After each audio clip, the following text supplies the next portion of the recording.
welcome to another episode of me showing you how to be better at doing stuff, drawing specifically. Today I'll be showing you how to draw anything you want, basically. So we are going to observe, we are going to simplify, and most of all, we are going to have fun. Can you tell from the tone of my voice how excited I am? Maybe let's just start. Okay, so we're going to draw a chicken and a cow. Let's start with the chicken first. The only thing we'll need are basic shapes like triangles, squares, and circles or ovals. Also, quick disclaimer, everything I'm showing you here you can literally do in Paint or even in Word. You just have to upload a pic and use clip art things on top of that with straight lines and circles. Also, you can even turn the brightness all the way up on your phone and put a piece of paper on top and trace like that. Okay, disclaimer over. And what we are going to do is try and find where and how we can fit those shapes, like the triangles and squares and circles, into those illustrations and trace them over the picture. So I already see a big triangle here, and now I'm going to mark another big shape for the lower part of the body. Also today I just want to draw the head of the chicken, so I'm not going to go further to the left. Okay, now let's mark the area for the actual head. A triangle for the beak and the thing below. And now one angular shape for the crown. Also feel free to lower down the opacity if that's going to make that initial phase of tracing any easier for you. You generally want to make as much of our original object, like the chicken here, fit into as little number of big shapes as you possibly can. You can obviously use circles as well, which we are going to do in the cow example, but if you're a beginner especially, I would always recommend using angular shapes over the circular ones, because then you'll just have easier time redrawing them in the actual drawing. I mean, that's like a general rule of thumb. Maybe you're just some very gifted genetical anomaly and you'll have easier time redrawing circles. And then you absolutely go for it. Try out new stuff, try out different stuff, see what works best for you. This is a channel supporting all kinds of genetical anomalies, even the ones that don't prove my point, so try out new stuff. Okay, so moving on to the cow. I love cows, by the way. This is like one of my favorite animals. Okay, so first I want to preface by saying that your first instinct might be to draw the big shapes like this, basically outlining what you see. And I'm here to tell you from my lengthy experience to not do that. Because the moment you try to sculpt the actual drawing out of these shapes, it's going to end up looking weird and wonky and let's just say otherworldly, not in a good way. So how do we do it correctly? This time we are going to start with an oval. Hello, I'm here to butt into my own video to answer the question curious or anxious people might be asking themselves, such as, can I put a rectangle there? And the short answer is yes, you can. And I am throwing this little segment in here because let me just tell you how much time I have wasted wondering whether what I am drawing is it actually good or not. Am I doing it the right way? What if I'm not doing it the right way? What if somebody notices that I'm not doing it the right way and then I will be called out for actually faking my drawing skills and everyone will hate me?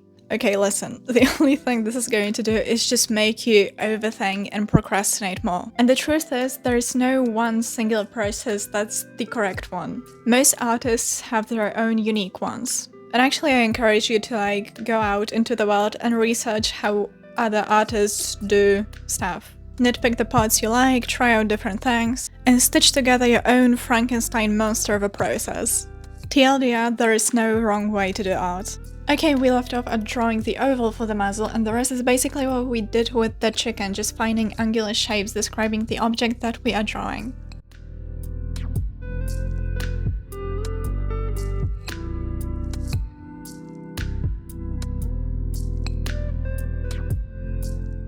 Okay, so now that we are done with that, let's turn the opacity all the way down so we can only see our skeleton, and I'll show you how to do the actual drawing in my sketchbook. Okay, so now I've got my iPad in front of me and I have only those lines we drew showing, and now we are going to try and draw them in the sketchbook. The things to pay attention to is mainly the size of the shapes and the angles at which they relate to different lines. And honestly just like the vibe of the shapes and how they relate to each other.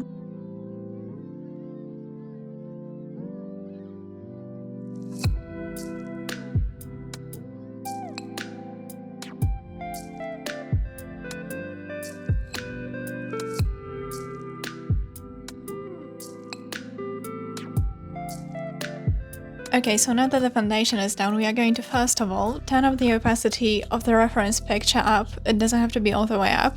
And second, use that base as a grid, so when you draw the final an actual picture, it will be easier because you already have a decent base and reference points that will make drawing in those details easier because you'll know more or less where to place them. And if you're asking yourself how is that different from just actually drawing those square grids, well, when you do it the way I just showed you, you train your eyes to see the big shapes, and obviously tracing them over the picture is not a permanent solution. You have to practice drawing those big shapes on their own, but this is a good method if you just want to draw something relatively easily on your own without literally just tracing. Or maybe you just know you don't have enough patience today to figure it out all on your own. And I think this method is a perfect balance in between having training wheels and doing it all on your own. You get just one training wheel. So it's definitely not a permanent solution, but if you want to just draw something for fun without getting frustrated, I think this is a great method for that. This is not really a coloring video, I can make a separate one about that in the future, but I'm going to color at least one of them anyway, just for fun, because why not?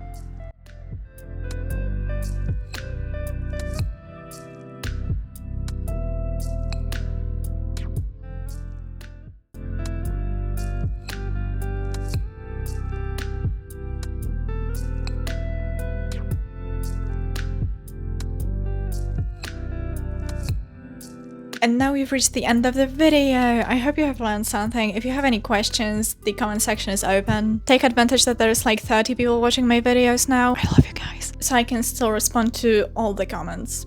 And thank you so much for spending your time with me. If you enjoyed the video, please leave a like and also subscribe because I would love to see you again. Okay, that's all. I love you. Bye.